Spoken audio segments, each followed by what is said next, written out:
Bueno, a ver, chavos, ¿qué nos quedamos de la clase pasada? ¿Qué me pueden decir de esto? A ver, con sus propias palabras, de la cuestión de aquí de legalidad. Si me habla que la legalidad es el cumplimiento formal de las normas y leyes establecidas, que tiene un marco jurídico definido, que hay sanciones por incumplimiento y de estructura normativa formal. ¿Qué me pueden decir de esa parte? En sus palabras, ¿qué sería la legalidad?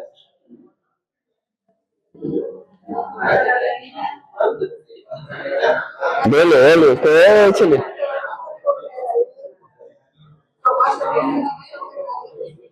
Ok. Un ejemplo aquí en México que nos da esta cuestión de legalidad. Aquí me dice que hay un marco jurídico, hay sanciones y da una estructura. Un ejemplo aquí en México que nos da esta cuestión de legalidad. Se espantó. No, si hay ejemplo. Ejemplos sí hay. ¿Las votaciones entrarían en legitimidad o legalidad? Somos un país soberano y democrático, ¿no? Ok, en la legalidad de ser soberano y democrático, ¿dónde está plasmado eso para nosotros como mexicanos? En la Constitución. Eso nos da la cuestión de legalidad porque nos da un marco jurídico. Y ahí mismo dice que si no cumples va a haber sanciones que se especificarán en un código penal y civil, que ya implica el marco jurídico general, y acá las sanciones vienen más específicas en el código civil y penal. Okay. La legitimidad, por decir en el ejemplo de nosotros como sociedad democrática, se dan las votaciones, que es este reconocimiento social y aceptación voluntaria. Si hablamos de votaciones, tiene que ver con esto. Yo decido si participo o no, pero si no participo, tengo que dar ese reconocimiento de que es válido porque están votando todos los participantes de ese entorno social. Es un consenso ciudadano, ejemplo de las votaciones, se da cierta percepción de justicia, y digo cierta porque dependerá, hay gente a la que no se le hace justo, porque dice cómo es posible que si no votaron todos, porque con esos que votaron, entra en la parte democrática. Tú decidiste votar, cuenta tu voto, tú decidiste no votar, ni modo. Tú estás ejerciendo tu derecho de no hacerlo. La confianza en las instituciones. ¿Quiénes se encargan? Ah, bueno, en el caso de las votaciones, ¿cómo se llama la institución aquí en México que lleva esa parte? ¿El qué?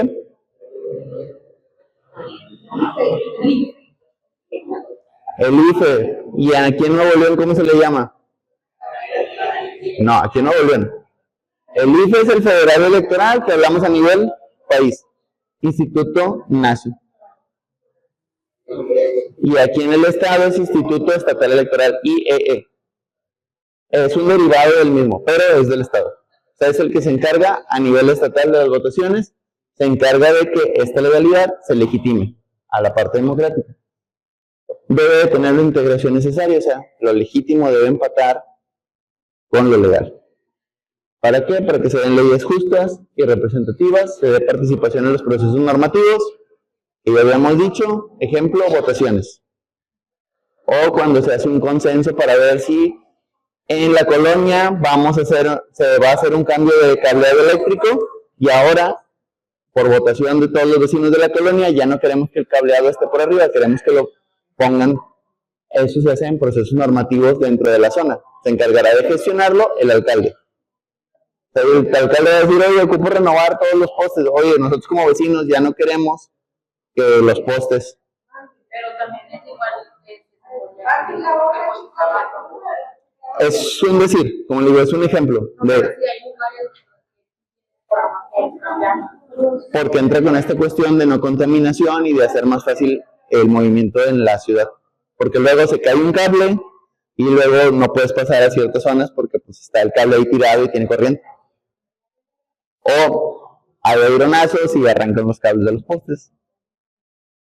O los árboles no puedes poner. Todo tiene sus porqués y como digo, en algunas zonas es más viable una cosa con otra, pero tiene que ver con qué decido yo como ciudadano. O qué normativas me ponen ellos como Estado. ¿sí? Pero debe de tener una integración necesaria. O sea, se supone que me deben de consultar para ver si estoy yo de acuerdo.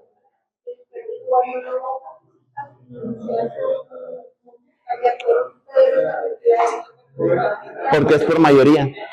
Si, ya que es lo mismo, si participas, pero lo que tú votaste no es lo aceptado, es legítimo, porque es la mayoría de los que están votando. Legalmente está respaldado.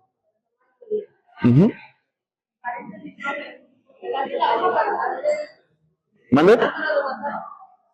Ah, ¿alguien que me dé una cita de libreta? Sí, para que anoten sus números.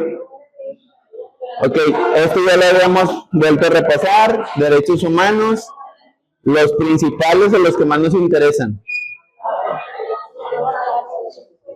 Que habíamos dicho, derecho a la vida y la integridad, derecho a la libertad, derecho a la igualdad, participación.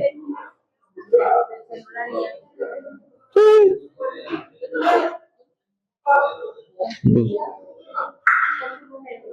Sí, o sea, voy a hacer un grupo, pero nada más va a ser para subirles todas estas presentaciones. Ya empezaron una.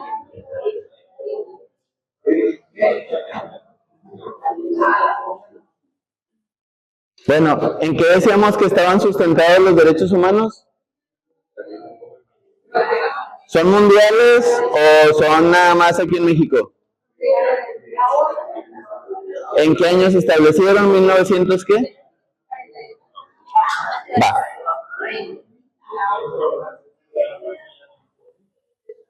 Permite a nivel general que se diseñen políticas para proteger los grupos vulnerables, ya habíamos dicho, da un marco ético para favorecer la inclusión y la diversidad, o sea, que se integre a todos. No importa si eres de pueblo indígena, si eres mexicano, tienes que ser integrado en la parte social y tienes que tener los mismos derechos que cualquier otro ciudadano. Los derechos humanos es la piedra angular de todo esto, que dijimos que fue de 1948. Ajá, no confundir con los derechos universales de los niños, que ese es del UNESCO. Nada, es que mucha gente a veces piensa que son de la misma época y sí tienen diferencias.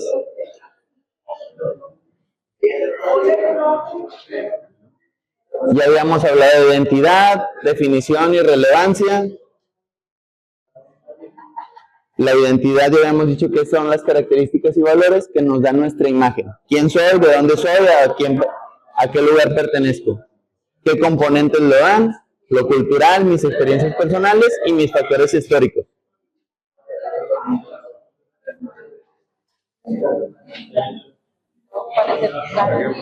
Chavos, ándale porque luego viene el Quesada y...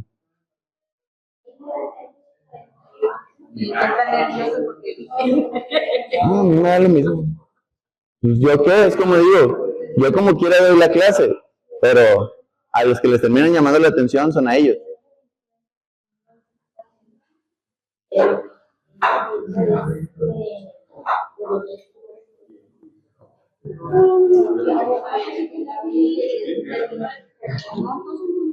Bueno, habíamos quedado que esta cuestión de la identidad nos da sentido de pertenencia, tiene que ver también con los derechos humanos y estas son características que nos permiten generar esta cuestión de identidad a nivel social. ¿A dónde pertenezco? Como habíamos dicho, mexicano, regimontano, las cuestiones culturales,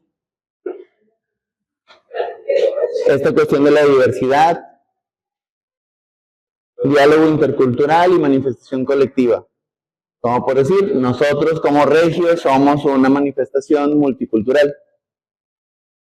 Venimos de un mestizaje y otra cuestión bien importante de aquí de la cuestión regia. Esta cuestión de diálogo intercultural está dado porque aquí en el estado, no sé si sabían, pero convivimos gente de diferentes culturas religiosas. Y no me refiero nada más a ahorita en la actualidad, me refiero en general. Hay mucha mezcla de gente que venía, sobre todo huyendo de otros países por persecución religiosa, como lo eran los judíos. Ellos no se quieren mezclar con los recursos.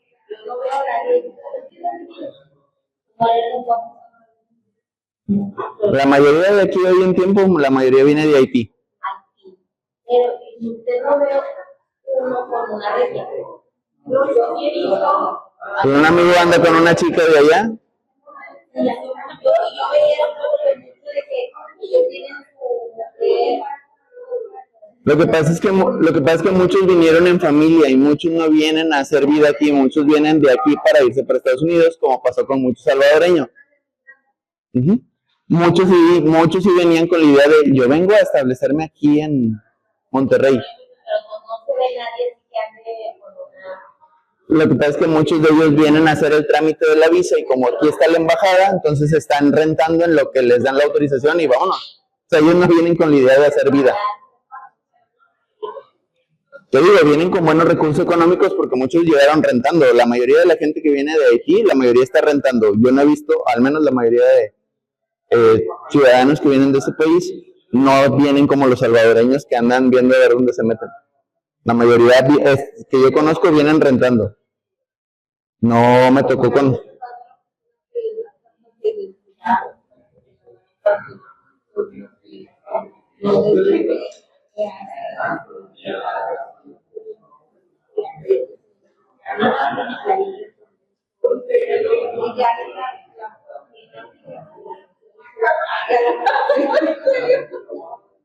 Sí, porque es como que les digo, ellos vienen con el paso de decir, yo voy para...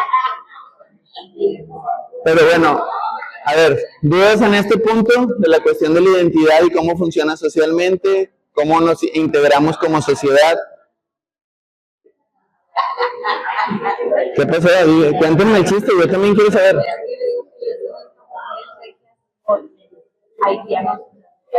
No, pues yo tengo un amigo que anda con una chica de Haití. Digo, para mí es normal, pero es que también tiene que ver con la idiosincrasia. Somos muy malinchistas, se le llama así al término de preferir lo extranjero sobre lo nacional. Entonces digo que eso no te garantiza nada, ¿verdad? Tiene que ver con diferencias culturales, es como muchos dicen, en esta cuestión de diferenciación cultural. Ay, me voy a agarrar un árabe rico. Allá sí está permitido que te metan unos chingazos y no haces caso.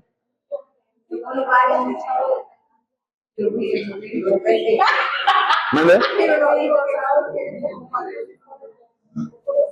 Sí, pero ya es como dicen, no tienes derecho a voto, todo este derecho feminista que se trabaja, allá en la diferenciación cultural, allá es, tú como mujer nada más tienes derecho a existir y a veces en Arabia o los países musulmanes desde la religión musulmana, la mujer nada más es un complemento, no es una entidad social que tenga derechos más allá de servir como parte de la procreación.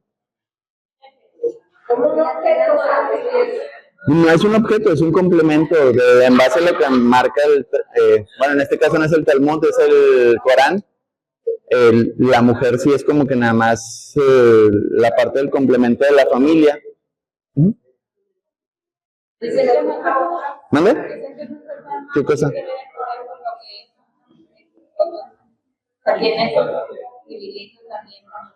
Sí tiene sus privilegios, pero también tiene que cumplir ciertas reglas. Como dicen, desde la parte legítima y a la parte legal, tiene que cumplir ciertas reglas para poder hacerse acreedor. Así como es la cultura de todos los países, porque si somos personas, somos seres humanos, cometemos errores y eso no sé qué cabeza cabe que la fuerza tiene que ser una cosa.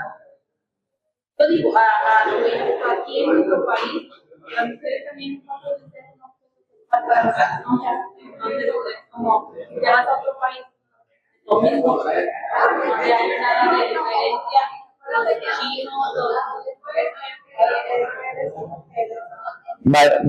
Sí varía, es que la cuestión de la sexualización es diferente, como por decir, en el caso de estas religiones, ellos no ven a la mujer como una cuestión sexual, sino es como una cuestión reproductiva.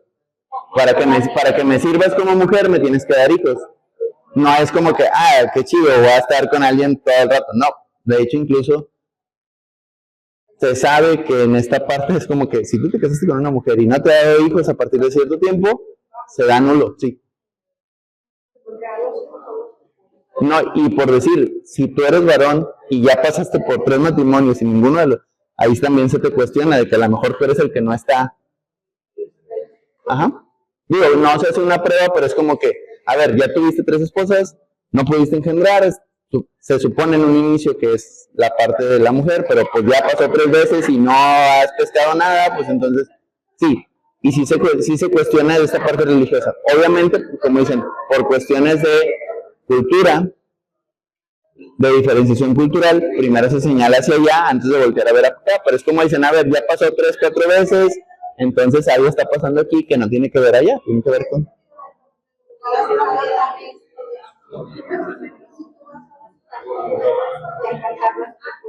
Eso es el deber ser, de si tú vas y te mueves a otro país, tú te tienes que adaptar a las reglas de ellos. El detalle es que ahorita, en muchos lugares, pareciese al revés por la cantidad de población que está llegando.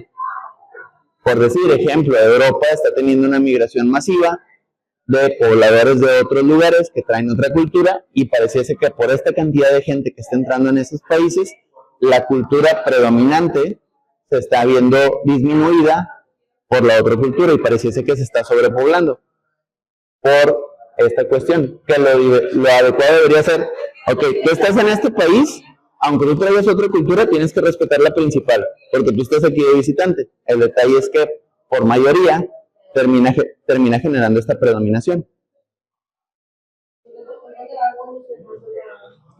Tiene que ver con este sentido de pertenencia, con esta cuestión de diferenciación y diálogo intercultural. Termina generando nuevas culturas.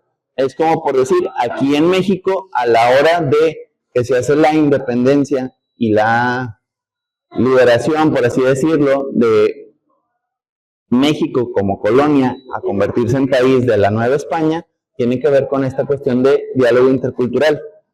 ¿Quiénes promueven esta cuestión de la independencia? Los criollos, toda la gente nacida en la Nueva España.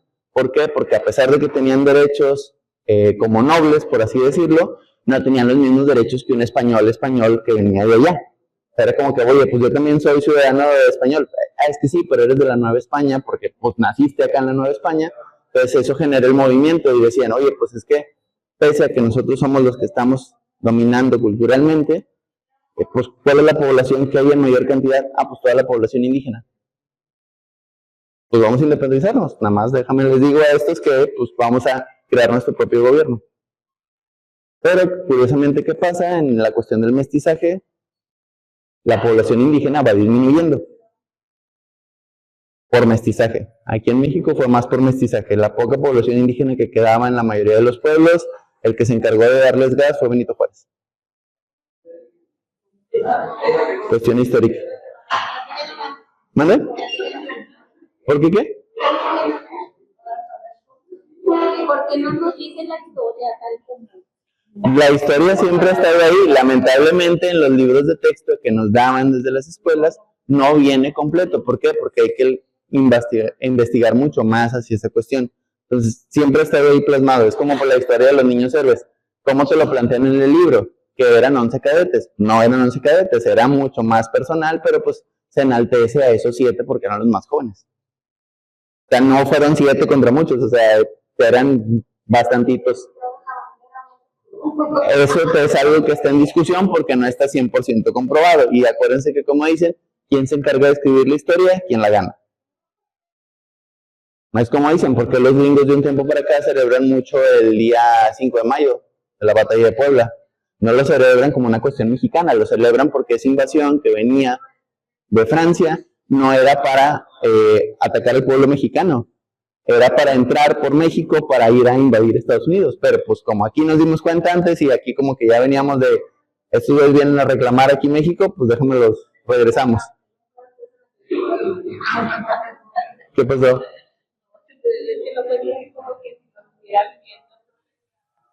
Pues es que sí es parte de la historia y aparte si lo cuentas así como que muy estricto pierde ese sentido hacia este tipo de cuestiones. Y como les digo, la idea es dar como esta sensación de identidad e irlo enlazando con esto. Como dices, tú como mexicano, en ese sentido de pertenencia, yo veo que viene gente, vengo de liberarme de una cuestión de una revolución, de una independencia como país, y yo identifico que viene alguien extranjero, yo no sé si realmente venían a eso, o sea, como dicen, ya después se enteran que era por eso, querían entrar por México como una parte discreta a la hora de realizar un ataque, pero pues ellos aquí lo identifican como, a ver, yo soy puerto militar, llegas con barcos, con armamento, entonces tú me vienes a invadir. Exactamente. Porque dijeron, a ver, puede que sí vayan por otro lado, pero ya vienen aquí y están entrando por aquí, pues ¿por qué si allá ellos tienen también su entrada marítima? Mejor desconfío. Bueno, entonces en esa identidad se termina generando en una manifestación colectiva de yo sentirme perteneciente a algún lado, como en este caso, sentirme mexicano.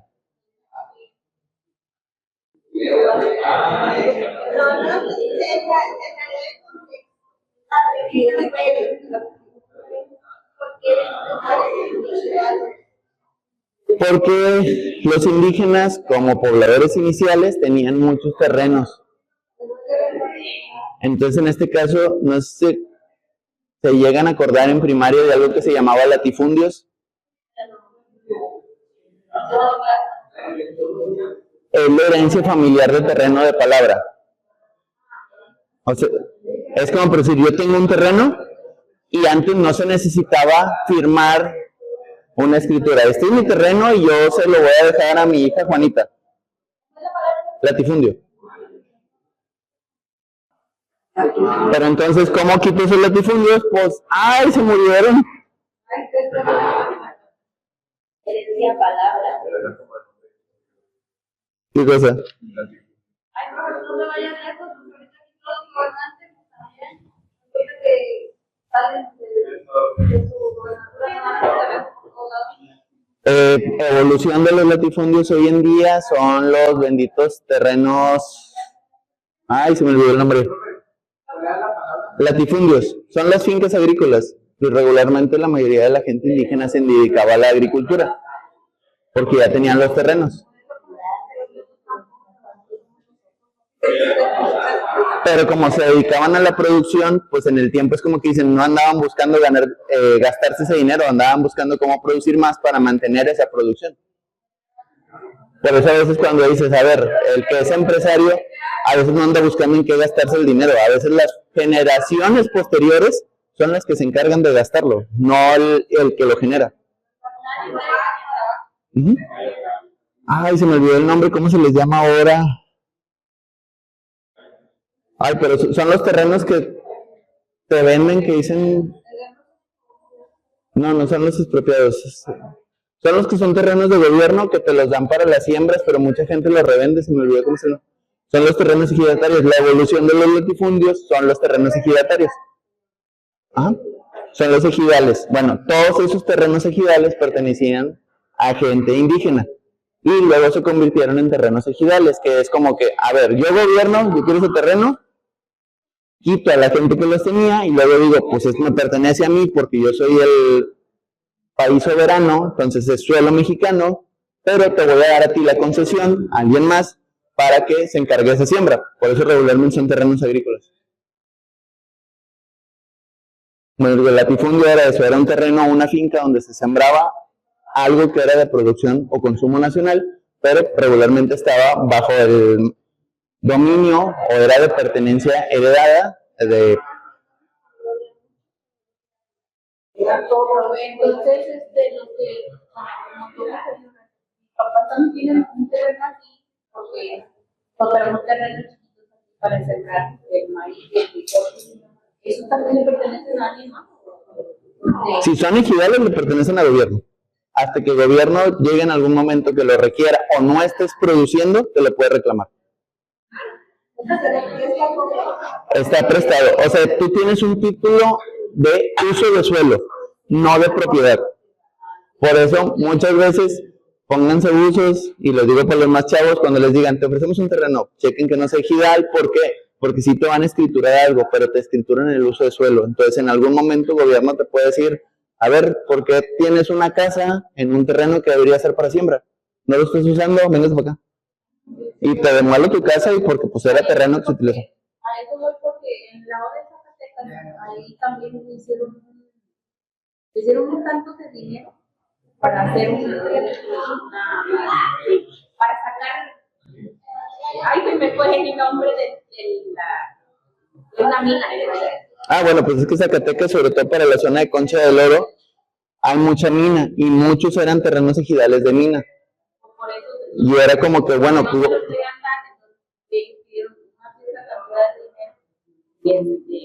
dijo, pero el dinero que le estás dando, vas a dejar todo para afuera.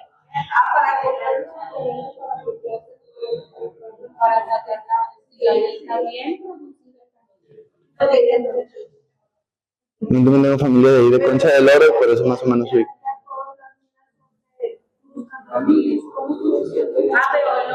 Porque son por el uso del suelo. Como es un terreno ejidal, tú como nacional no la estás explotando, no la estás produciendo, se la renta al extranjero. El detalle es que esos usos de suelo, el extranjero es que, yo lo exploto, pero yo lo voy a exportar para mi país y si quieres te lo revendo.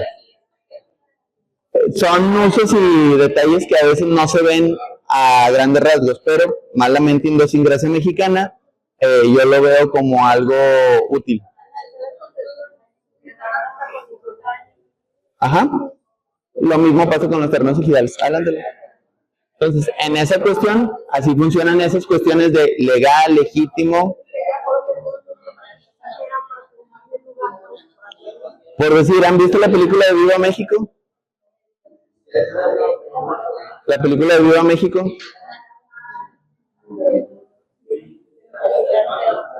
Es del mismo director que produjo la de La Ley de Herodes, El Infierno, no me acuerdo de una que era de una elección presidencial.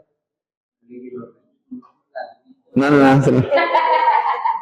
No, pero esa de Viva México es un ejemplo de la familia tenía el uso de una mina, no tenían el recurso para explotarla, se hace un problema ahí entre quién le hereda, quién no, porque solo estaba dejada de palabra, no había una escritura como tal. Se la termina quedando un hermano, les da uso de suelo a una empresa extranjera, pero no se da cuenta que en ese uso de suelo que firma, todo lo que ellos saquen les pertenece a ellos, porque ellos están haciendo el uso de suelo. O sea, el terreno es tuyo, pero lo que yo saque es mío. Entonces, se terminan encontrando oro en la mina y él no puede reclamar nada. Pero eso que acaba de decir que los extranjeros no tienen una madera aquí, ahí en nuestro rango, andan los helicópteros también que andaban y ya me han venido varios. Es que no es quien van, es como insisto, es quien viene a invertir y quien tiene el capital para invertir. Pero ahí muchos no quisieron, como dice, ahí van a votación de quién les sale dueño que entren y que es una cosa cada que viene, porque hay unos que tienen dinero. Como digo, ¿qué termina generando? A lo mejor sí, se van a llevar recursos, pero durante esos 50 años, mucha gente que desde la zona va a ser contratada para trabajar en esos lugares. O sea, sí, pero aquí en México, como está expropiado, lo único que pueden hacer las empresas extranjeras es encargarse de refinar. Que no son necesariamente todas de Pemex, porque sí hay algunas privadas, pero es porque producen otro tipo de materiales. Regularmente muchas de las refinadoras es para producir medicamentos. No todo produce gasolina. Y aparte aquí, Pemex es una derrama económica muy grande que no termina generando ganancias. Está más endeudada que lo que genera. Digo, las benditas refinerías que compraron no generan ni la mitad de lo que deberían. De hecho, hace poquito incautaron una refinería del narco, de Huachicol.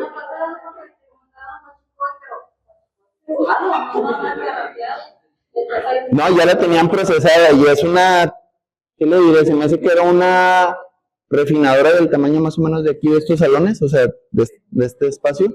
Y estaban produciendo, creo que como 10,000 barriles al día.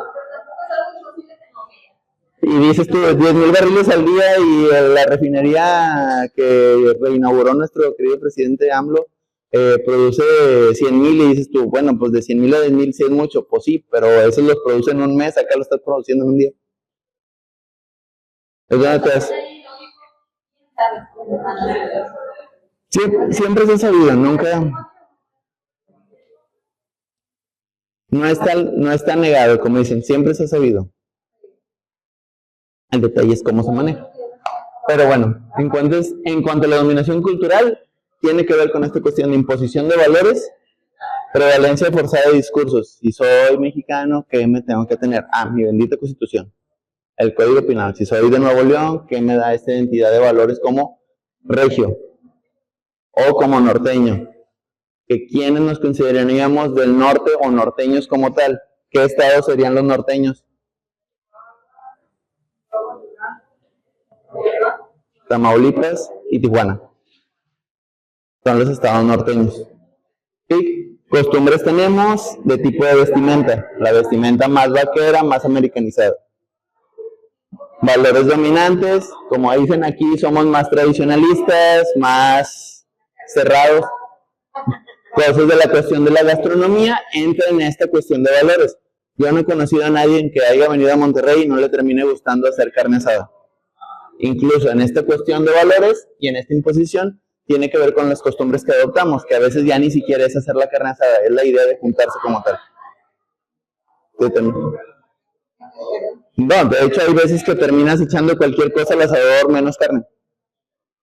Nopales. Son ejemplos.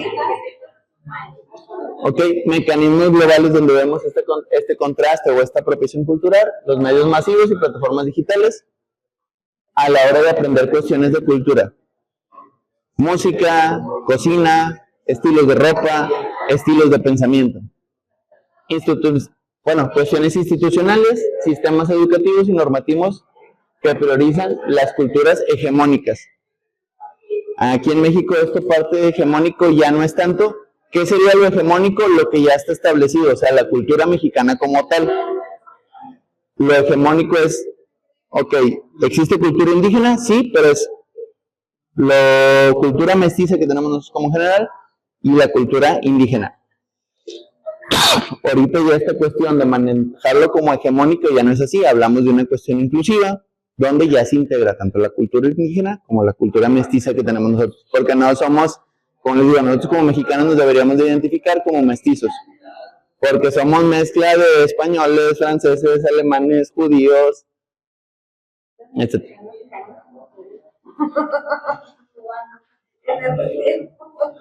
Como es que al revés, es que como dicen aquí, la colonización en México no se dio en base a la invasión y al exterminio de la población original, sino en base al mestizaje. Por eso tenemos también esa diferenciación de estaturas. O sea, como les digo, en la cuestión de dónde se dio un mestizaje más fuerte y dónde no se dio un mestizaje tan fuerte, lo podemos ver en estas cuestiones del norte. La mayoría de la gente de las norteña es mucho más alta porque es donde se dio ese mestizaje mucho más fuerte. O sea, por eso hay gente morena muy alta. Y luego te vas al sur y hay gente que sí está blanca, pero está muy chaparrita.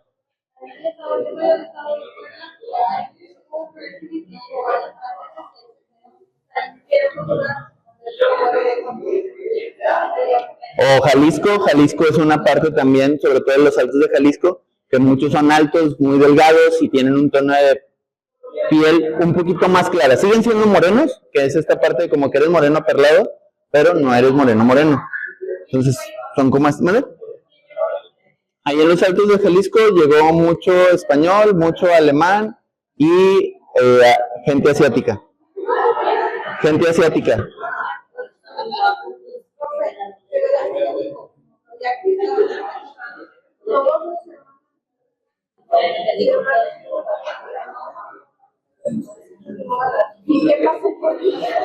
Porque son esos genes recesivos que entran, por decir, en el caso de la mujer, regularmente cuando es más chaparrita suele ser más caderona, por lo tanto es más apta. Suele ser regularmente. No, pero digo, regularmente es como que esta parte predominante. La mujer europea no suele ser caderona. No, la asiática menos. Por eso regularmente los niveles de población que tienen allá son más bajos. Por eso les digo, aquí en la parte cultural del mestizaje permite que se haya dado esa diversidad. Por eso hay gente que dice, tú, pues no es muy caderona, pero pues pudo tener hijos sin tantas problemáticas. Ahorita hay gente que es muy caderona y batalla, pero por ya es cuestión biológica. Es que lo que pasa es que la idea de la cadera era que se acomodaba mejor el bebé por dentro. Entonces a la hora de nacer tenía menos problemas.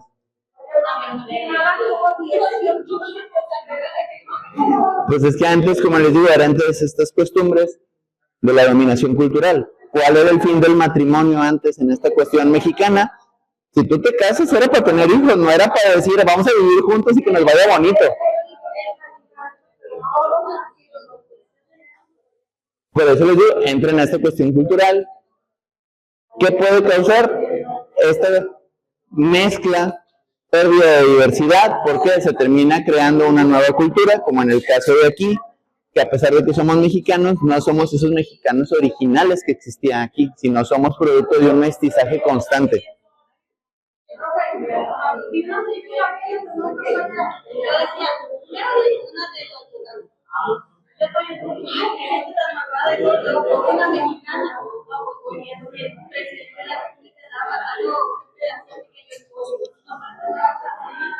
Francisco Villa fue uno de ellos, les agarró mucho odio a los chinos porque la única hija que tuvo.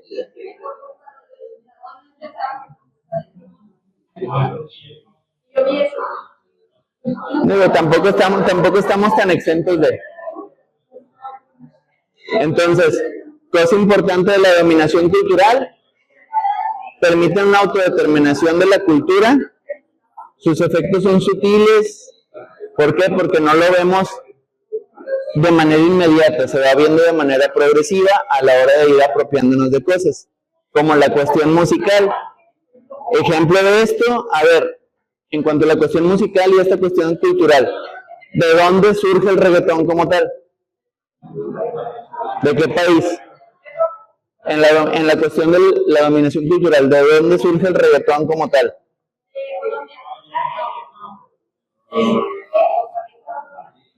República Dominicana, Costa Rica. Surge de esa parte, se va apropiando a diversos entornos como Colombia, Ecuador, otras zonas que actualmente ya en México también producimos ese tipo de música, aunque no es originario de aquí, pero tiene que ver con esta apropiación cultural. O la música norteña, a pesar de que nosotros la conocemos como música grupera, es una derivación de lo que es la polka. Que aquí también hay ciertas músicas que las conocemos como polka para bailar y son derivaciones de música europea. Que aquí la convertimos en música regional, pero tiene que ver con esta pérdida de diversidad. Era extranjera, se vuelve interior a nivel del país y se da como una parte de la identidad. Pierde esa diversidad porque ya no es como que la polka de allá y la polka aquí, ya es una sola polka. O los corridos, el tipo de corrido que se utiliza, el tipo de música. Exactamente, sí, ¿de dónde surge el corrido tumbado? A ver, los corridos son también de la parte norteña, pero el corrido tumbado surge del sur. Entonces, desde ahí hablamos de esa diversidad cultural también, o es como la cuestión religiosa, ahí también hablamos de diversidad cultural.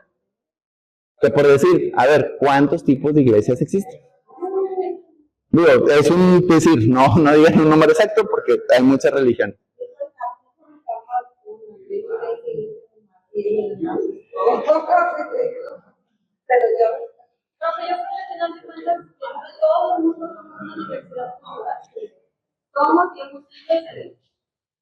Eso es lo enriquecedor de que se dé esa dominación cultural como tal, que sea multicultural, no que sea solo a una sola cultura predominante.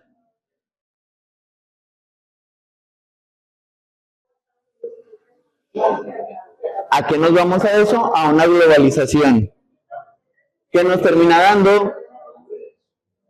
¿O qué definiríamos como globalización? No sé por qué se vio tan pequeñito, no se veía así, pero me lo hizo muy pequeño. Digo, como quiera, al rato que terminen la lista, hago el WhatsApp y entre semana les voy subiendo la presentación para que la tengan. Pero bueno, si hablamos de globalización, hablamos de integración cultural, que es tomar cosas de otras culturas que nos enriquezcan como tal, cuestiones económicas, ideas políticas y de una interconexión mundial.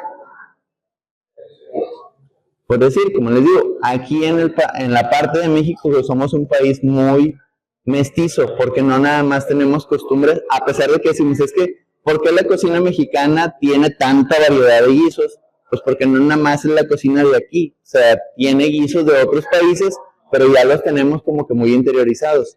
Por decir, ¿cuántos tipos de arroz cocinamos aquí? El arroz frito, el arroz con verduras, el arroz blanco nada más al vapor, que si te pones a checar, tiene que ver con otras cuestiones culturales de otros países, pero aquí ya lo tenemos interiorizado a la cuestión culiránea. Que regularmente ese arroz amarillo tiene que ver con culturas de Medio Oriente. El arroz verde tiene que ver con culturas de más hacia el sur, como lo que sería Brasil, Argentina, cerca de esas zonas. El arroz primavera, que tiene que ver más con culturas francesas, como les digo, aquí es esa mezcla que tenemos como México, como una cuestión más globalizada. O sea, aquí tenemos de todo, pero también,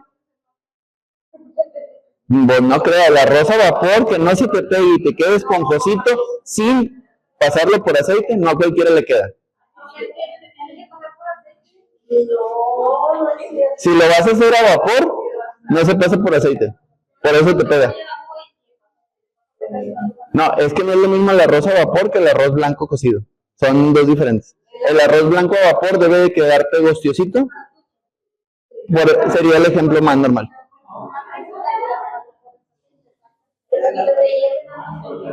¿Con agua? Agua y sal. Pero se echa la No, lo tienes que lavar varias veces para quitar el exceso de almidón. ¿Y luego hierves primero el agua o no? ¿Mande? Agua normal, nada más lo que le tienes que quitar es el exceso de almidón.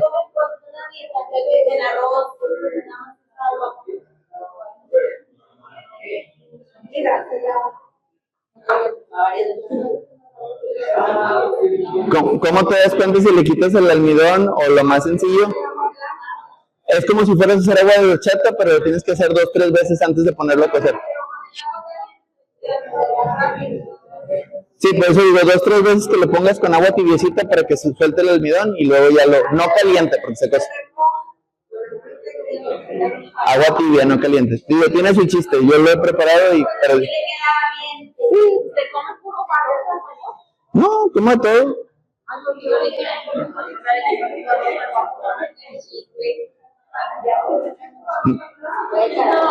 No, pues es que depende con qué lo combines, o sea, por decir, el arroz al vapor, si lo combinas con verduras,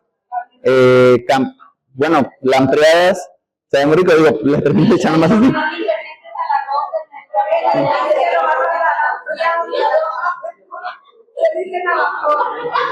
No, es que es lo mismo, como dicen, lo que no le pones a uno, se lo terminas poniendo a otro. Compensas. Pero bueno, en esa parte, de la parte de combinar culturas, de dar esa globalización y transformaciones que se dan, entra en esos beneficios culturales, da un intercambio enriquecedor de ideas y tradiciones.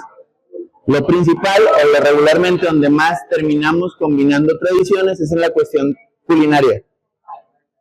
Digo, ya de ahí entre otras cuestiones de música, arte,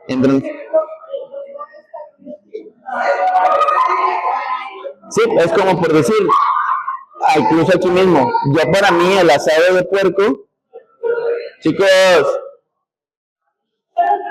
denle tranqui.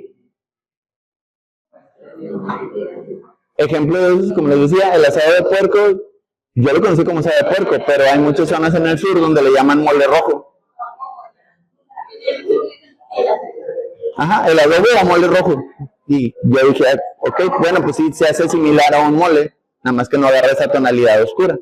O el mole verde también. Igual los espaguetis en cuanto a esta cuestión. Permite colaboraciones artísticas transnacionales, mayor acceso a expresiones culturales diversas. Como ahorita conocemos todo tipo de ideologías en general. Es como dice la compañera, hay muchas religiones, uno respeta, pero las conocen, no es como que nada más dices, pues quién sabe con qué será y cómo, qué principios se basarán. Te das una idea de cómo funciona. ¿Ok? ¿Qué termina causando? Riesgos identitarios, que en este caso da una homogeneización cultural progresiva, o sea, que se convierte en una sola cultura. Como aquí en México, en esa homogeneización, la parte cultural, la cultura predominante religiosa, viene siendo la religión católica, pero no la católica católica. ¿Cómo nos definimos aquí en México como católicos qué?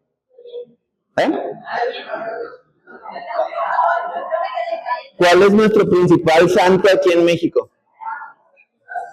No, Dios es Dios, no, santo. Entonces somos considerados como católicos guadalupanos, pero lo homogenizamos.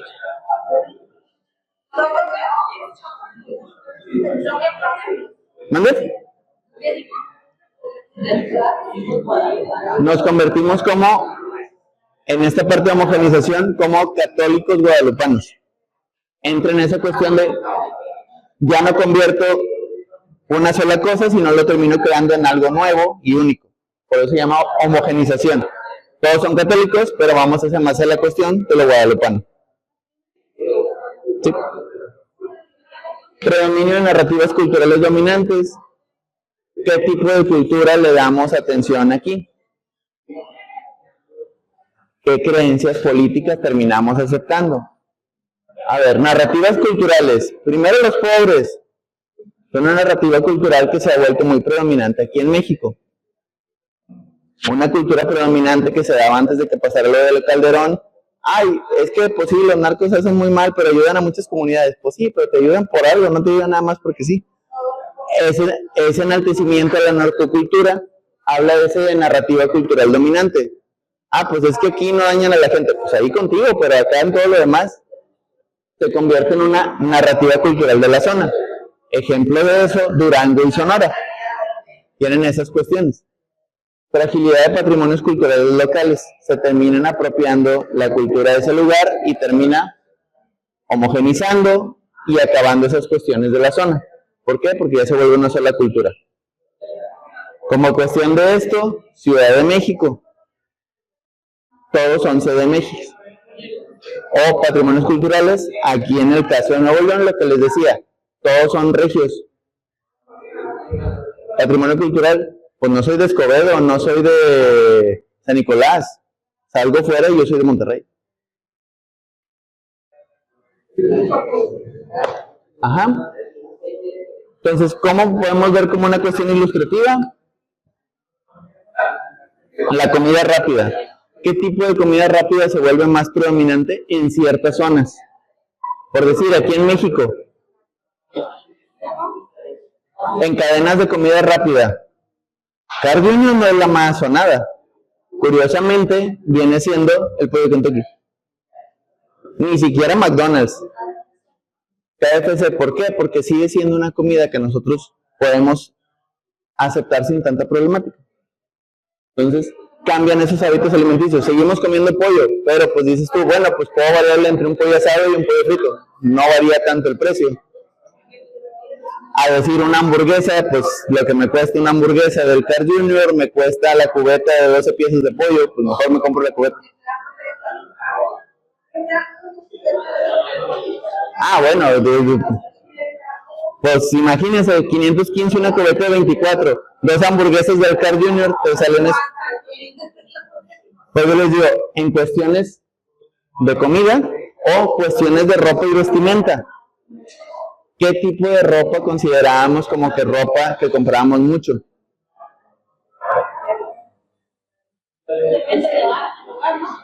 ¿Mande?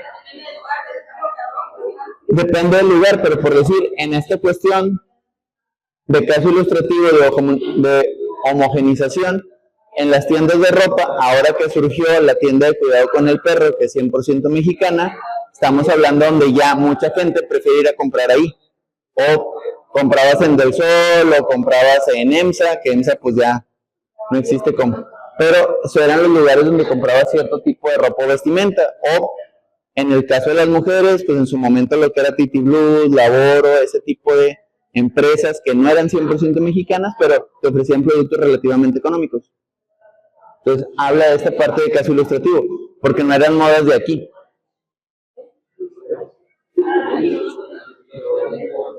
Entonces, conclusiones de este punto, fundamentos democráticos.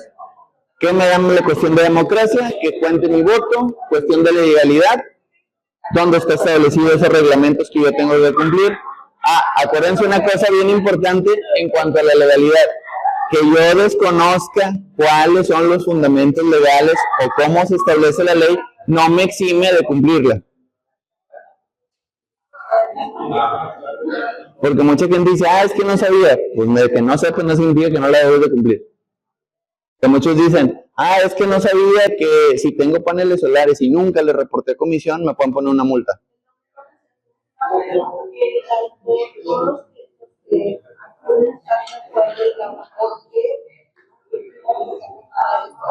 Ajá. Ahí le damos legitimidad. ¿Por qué? Porque hablamos de mayoría, desde una parte democrática. Hay un fundamento legal que, como dicen, ¿por qué si no me tomaron en cuenta? Pues no fuiste. Es legítimo porque fue la mayoría de los de la zona y votaron.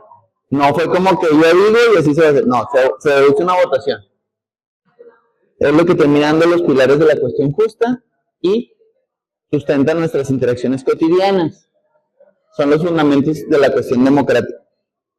La identidad y derechos, principalmente los derechos humanos, es donde nos da esta parte de a qué tengo derecho universal, a la vida digna, al esparcimiento, a la cuestión cultural, a la cuestión de la profesión.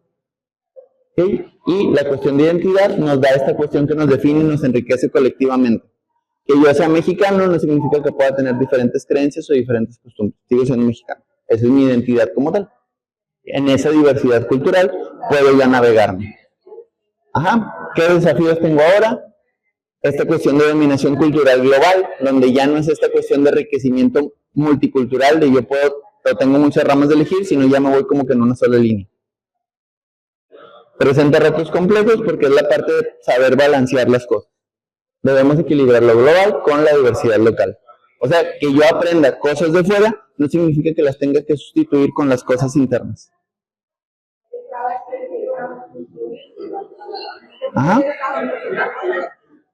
Exactamente, y como dicen, no deberíamos de estar peleados de que una debería ser mejor que otra, sino que cada quien manéjese, pero podemos interactuar entre todos. Eso también se ve bien chiquita, voy a tener que ver. Bueno, ¿qué es la ética? Ya habíamos mencionado que era la cuestión filosófica de orientar la conducta humana.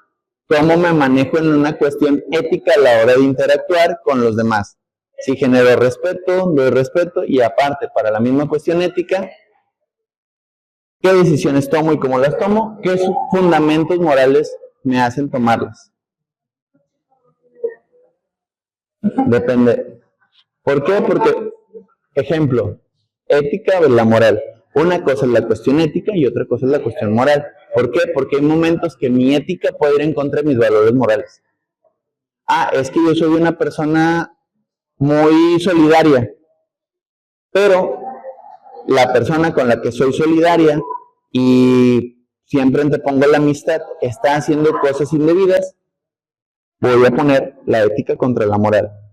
Lo moral es que como es una persona que yo estimo y que tengo una buena interacción, sería no decirlo, pero éticamente si veo que está dañando, estaría en condiciones o obligado a ponerlo en evidencia. ¿Sí? Entonces, ¿qué valores y normas están establecidas? ¿Cómo lo balancean esa cuestión? Es como ejemplo así súper random. Pues yo sé que mi vecino de toda la vida, que era muy bueno, de repente empieza a secuestrar gente. Es un ejemplo, por así decirlo. Pues mi moral me diría, pues no digan nada, pues es tu vecino, a lo mejor tu ética diría, pues es que dile porque está dañando a otra gente. Ahí es donde entra ese juego de ética y moral. Moralmente lo correcto sería no decir nada, moralmente, dependiendo de tus principios, pero éticamente lo adecuado sería denunciar.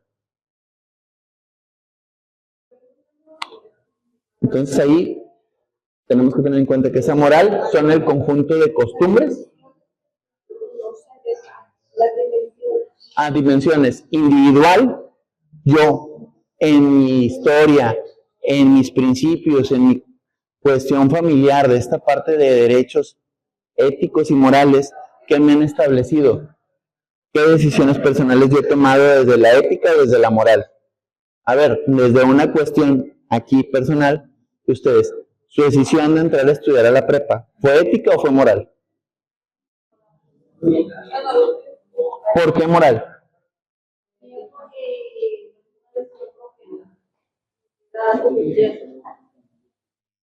¿Cómo lo justificaríamos como algo moral? ¿Qué le dicen sus principios morales de lo valioso que sería para ustedes estudiar la preparatoria?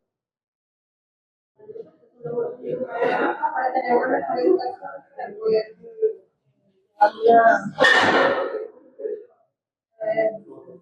digamos que nos ayuda a dialogar en grupo.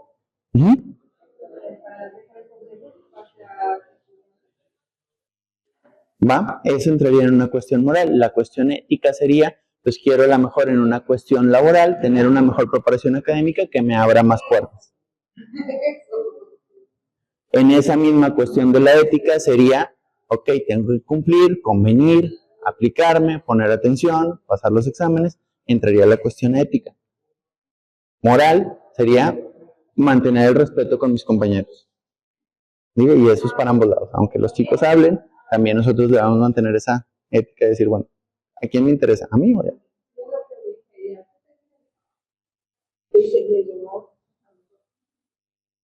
Ahí entraría en esa cuestión individual. Colectiva, ok, todos nos ponemos de acuerdo para llegar al mismo consenso y llegar al mismo punto, terminar la prepa, va.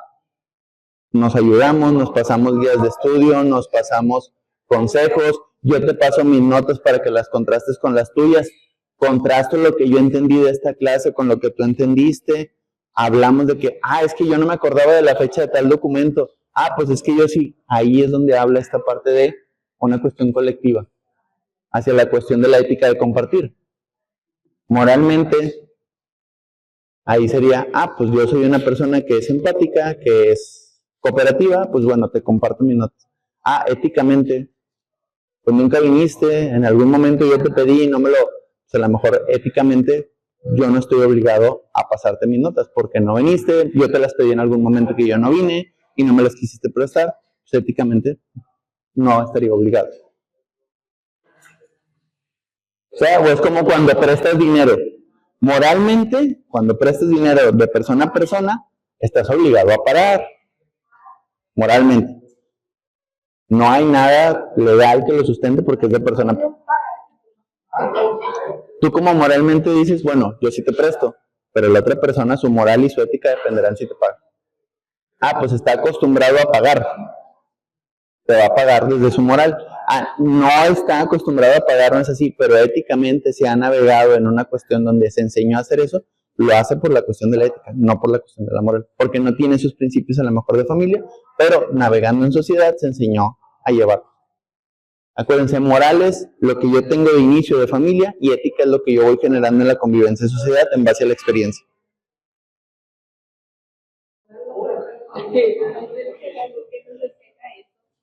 ¿Qué cosa? Dependerá, porque también llega en este punto, si hablamos de pensamiento crítico, que lo hablábamos en las clases anteriores, es cuestionar esas cuestiones morales de la familia, porque a veces esos principios morales con los que se rige mi familia, a veces no son los más adecuados. Entonces, ahí entra mi ética de decir, oye, pues, sí, esta parte de todos se apoyan como familia, pero pues yo sé que en mi familia tienen actividades que no son las más adecuadas, pues desde mi ética yo me retiro. Sé que es mi familia, moralmente los puedo apoyar en ciertas cosas, pero no voy a solapar otras cosas que no me gustan. Exactamente, o sea, moralmente te podré escuchar en problemas, pero no te voy a sacar de problemas donde yo sé que es ejemplo de este tipo de situaciones. Pues yo sé que a lo mejor en mi familia, unos tíos, por dar un ejemplo, a los primos que tienen ellos, pues los chavos se dedican a robar. Ellos no les dicen nada, pero en mi familia somos mucho de que la familia, ayúdalo esto. Y supongamos que yo era abogado, los detienen por andar robando y me dicen, pues es que ayúdalos a salir. Pues moralmente te voy a dar apoyo, pero éticamente no te voy a ayudar porque sé que están haciendo mal. Entonces, no lo puedo hacer. Ahí entra esa cuestión de la moral. Pues te voy a dar apoyo y te voy a orientar que vayas con tal abogado, tal defensoría de eso, pero yo no te voy a ir a sacar de ese embrollo. Ay, es que tú, que tu familia. Entra esa cuestión, como les digo, lo moral con lo ético. La familia es primero, depende en qué situaciones, y es donde les digo,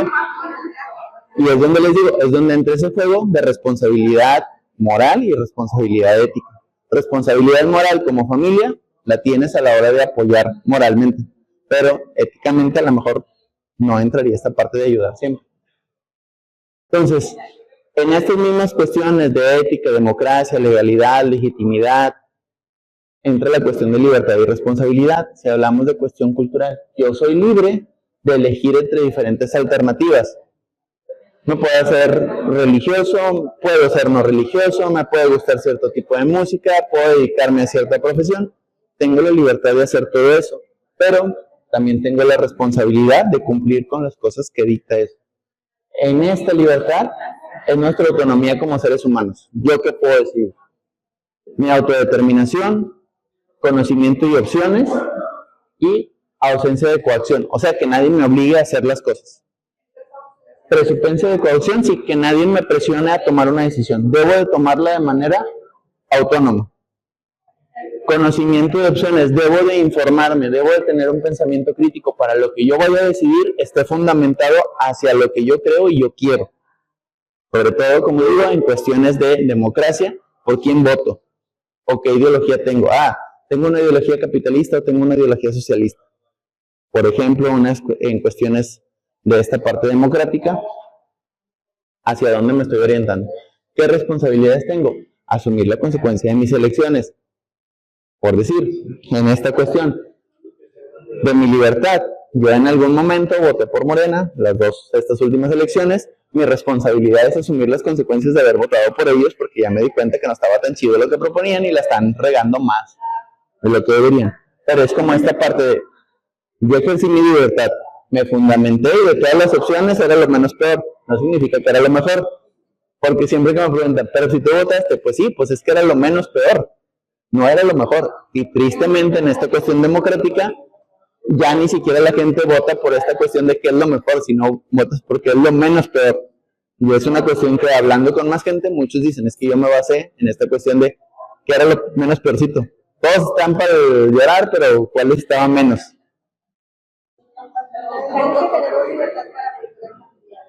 Ajá, que nos tocará dentro de 6 años y veamos si no se les ocurre cambiar la cuestión de la reelección, porque como ya están los 3 poderes bajo esa dominación partidaria, lo vuelve más difícil. Ya mero acabamos.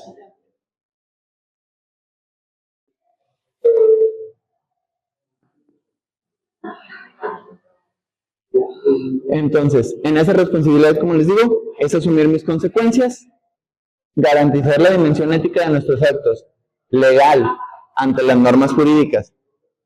Ok, yo ya voté, como esa frase que de repente topas en redes sociales de disfruta lo votado, ya no me queda de otra, ya voté.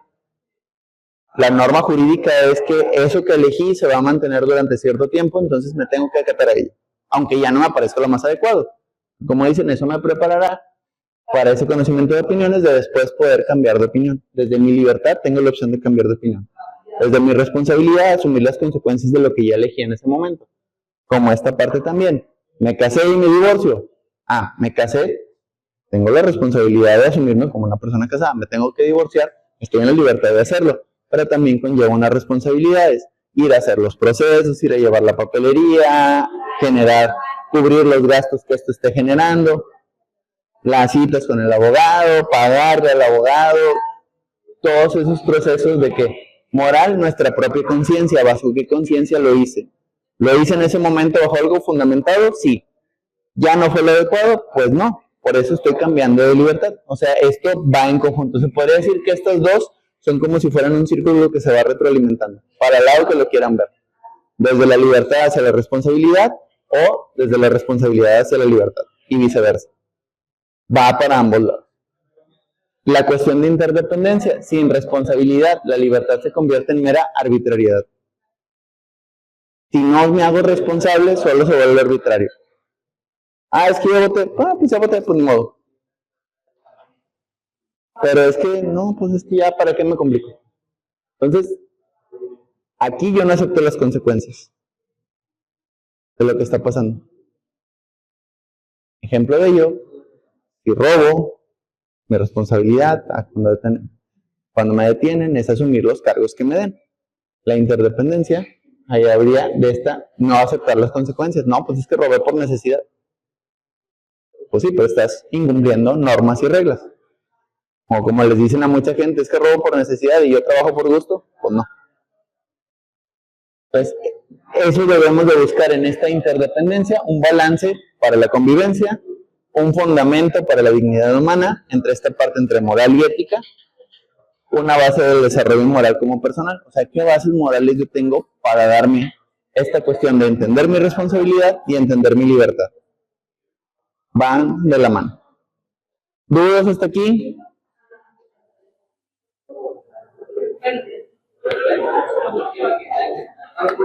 Últimas cuestiones, ya andamos acabando. Ya nomás nos queda la siguiente clase y cambiamos de tema. Ya con esto acabaríamos humanidades. Ok, cuestiones de autonomía y heteronomía. Ok, autonomía es la capacidad de guiarse de manera autónoma por mis principios, por mis ideales, por mis convicciones y por mi experiencia.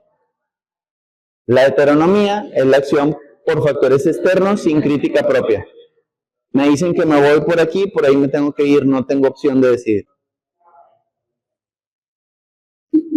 Eso sería la heteronomía. Son factores externos y no puedo reflexionar. A ver, ejemplo súper burdo de esto. Cuando hay un choque y me dicen que me vaya por un carril que es a contraflujo, pues no tengo opción de decidir, me tengo que ir por ahí porque es el único pase que hay en ese momento. A eso sería la heteronomía moral. No tengo opción de decidir, lo tengo que acatar. Exactamente. No hay paso, entonces pues no vas a pasar. Que tú digas, en mi autonomía moral, pues yo quiero pasar. Pues sí, pero no hay paso. Pues aquí es acá es como dicen, las reglas desde dónde están y acá es cómo yo lo decido, cómo me navego. Entonces, aquí en la autonomía moral es cómo me guío por esos principios que tengo ya tras una reflexión. Tengo que pensar antes de actuar que entre esta cuestión de libertad y responsabilidad. Son decisiones basadas en el razonamiento personal, mi pensamiento crítico, si es lo adecuado o no. Implica responsabilidad reflexiva. Tengo que pensar antes de tomar una decisión de todas las consecuencias que va a haber. Mucha gente no está acostumbrada a eso. Mucha gente toma nada más decisiones y no mide consecuencias. Requiere formación de criterio ético. Volvemos a lo mismo, pensamiento crítico. Si no me informo, si no sé qué es lo que estoy haciendo y cómo lo estoy decidiendo, voy a toparme con pared porque a veces no voy a aceptar las responsabilidades. Pero entonces también, como les digo, en esta cuestión de decir, bueno, yo lo decidí, ya me di en la torre, pero tengo que buscar cómo salir de aquí. Procuro no hacerlo. ¿Por qué? Entra en esta cuestión de aprender reflexivamente. Esta responsabilidad reflexiva. Como dicen, intento no trompezarme 2 veces con la misma piedra. A veces nos tenemos que trompezar hasta 3.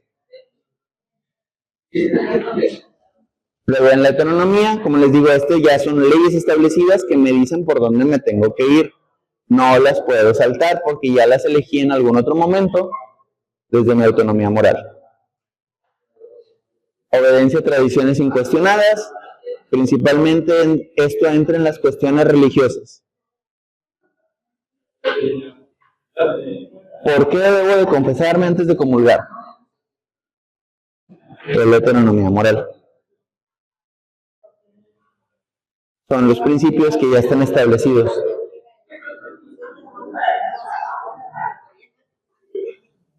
Esas son las Tradiciones incuestionadas. No la voy a cuestionar, sé que tiene que ser así, entonces por esa línea me voy. Sumisión a figuras de autoridad. Les tengo que hacer caso. ¿Por qué? Porque es figura de autoridad. En este lugar donde estoy, como dicen, en la iglesia pues le haces caso al padrecito, en la escuela le haces caso al maestro. Entra en esta cuestión. ¿Por qué es esta línea? Como les digo, a lo mejor yo soy más flexible en ese sentido. No, pues es que no soy maestro de los dientes, aparte ahorita ya no se puede hacer así. O sea, hablamos de una cuestión moral, tanto de autonomía como de heteronomía. La norma me dicta que debo de mantener cierto orden con el grupo, pero pues por eso yo marco, a ver, pueden hablar, pero hablen allá, no interrumpan a seca. Que ahorita si se dieron cuenta, ya bajo esa cuestión del ruido. Pero son dinámicas que se van dando.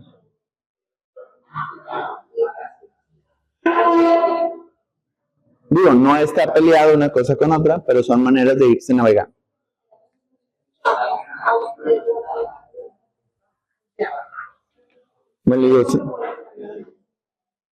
Pero se tienen que autorregular de alguna manera propia. Entonces, ahí entra también la influencia o presión social o grupal. Hazte del partido político X, hazte de esta religión. Si me hago, va a haber cosas que me van a dictar desde esa cuestión hacia qué reglas tengo que seguir. Como les digo, aquí en el aula y en esta escuela, pese a que es una preparatoria abierta, les dan la opción de venir a clases.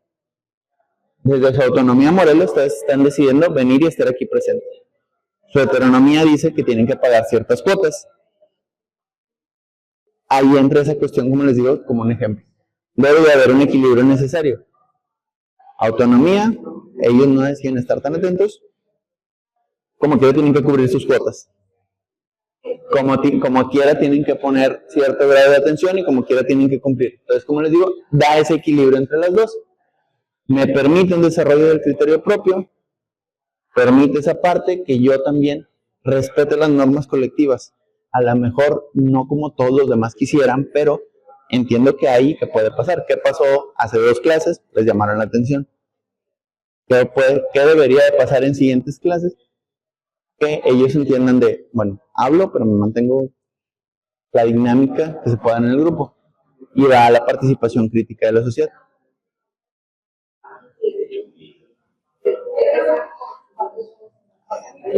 Son cuestiones desde la parte ética y moral. Como a estos niños, que a pesar de que también están chiquillos, como quiera aquí están. Entonces esa cuestión de cómo decido, hacia dónde decido, qué peso le doy a las decisiones que voy tomando. ¿Qué tanta atención pongo de estos conceptos? Como les digo, a lo mejor yo les tiro mucho rollo de un solo concepto, pero yo quiero que en algo de esas palabras que les mencioné, de esas ideas, ustedes puedan aterrizar alguna de estas cuestiones.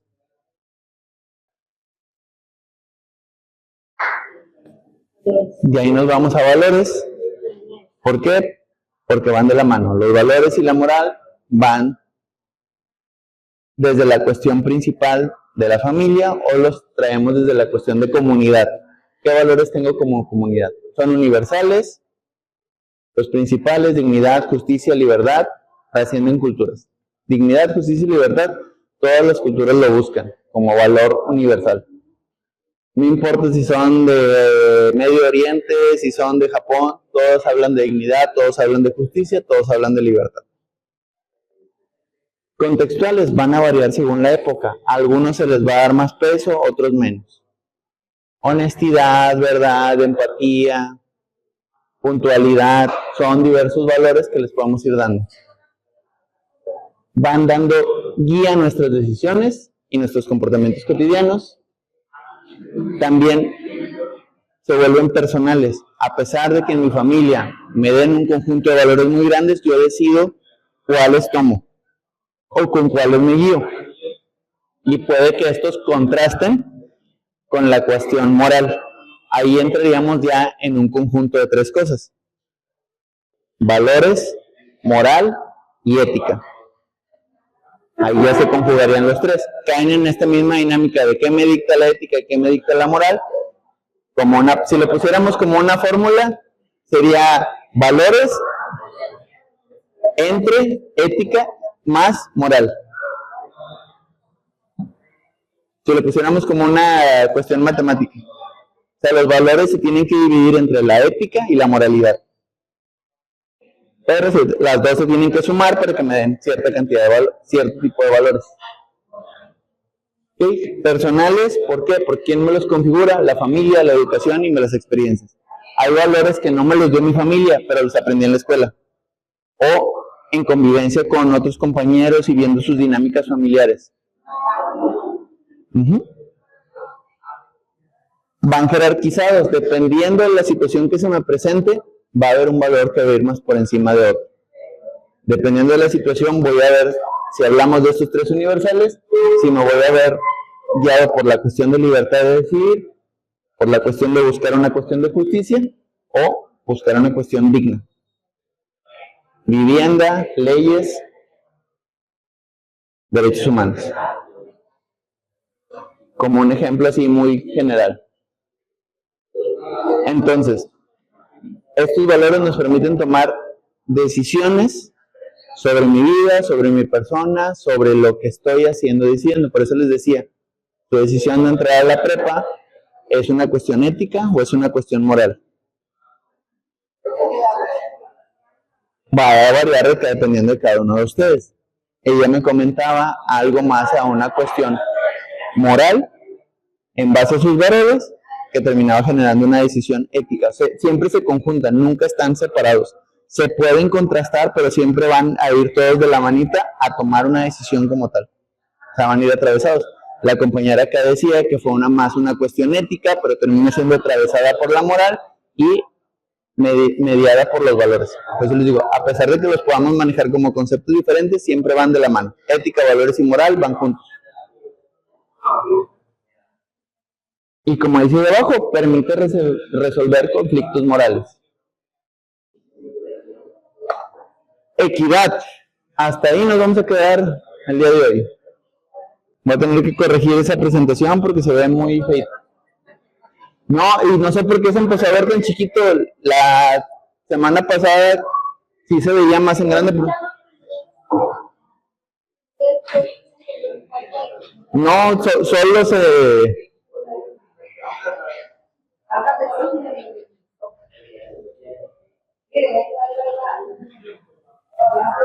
Ahí está.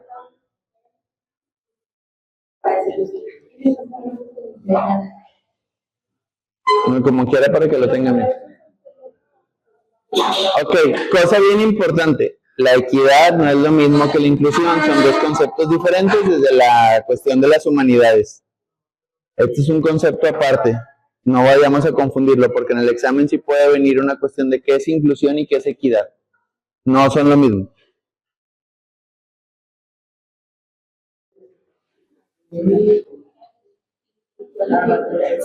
Tómenle foto y pues ya nos quedan 2 minutos para que vayan a comer.